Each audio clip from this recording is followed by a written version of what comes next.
Zadatak iz vaše zbirke vrlo zanimljiv, sa odličnom cakom.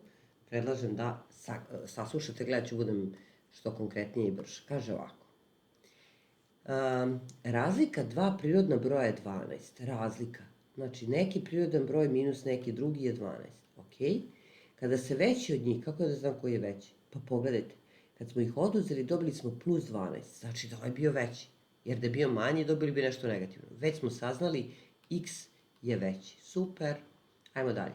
Kada se veći od njih, ok, to je x, podeli manjim, dobro, dobija se količnik 3, ok, i ostatak 2. Pa kako ovo da zapišem matematički? Nemam pojma.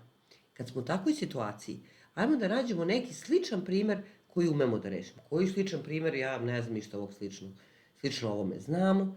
Evo, probajte bilo koje deljenje gde ima ostatka. Na primer, 7 podeljeno sa 2 je 3, 3 put 2 je 6 i ostatak 1. I što radim s tim? Pa kako ovo mogu da kažem i da napišem u stvari nekako upotrebljivije? Pa recimo kontra, da kažem da 2 kad se pomnoži sa 3, to je 6, njima fali, pa im treba dodati 1, tako će se dobiti 7. Šta zaključujem?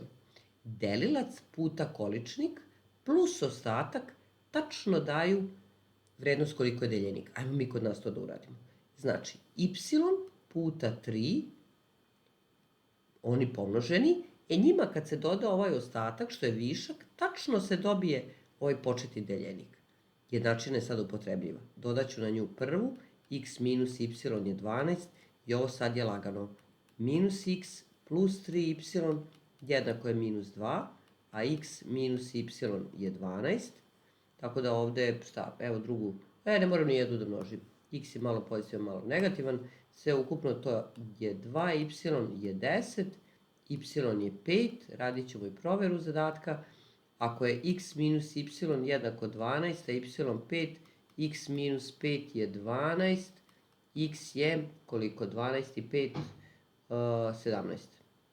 Jesam ja to dobro sve ubacila? Razlika dva broja je 12, jeste razlika njihova 12. Kada se veći podeli manjim, dobije se količnik 3 i ostatak 2. Stvarno, 3 puta 5 je 15 i 2 17. Je, tačno.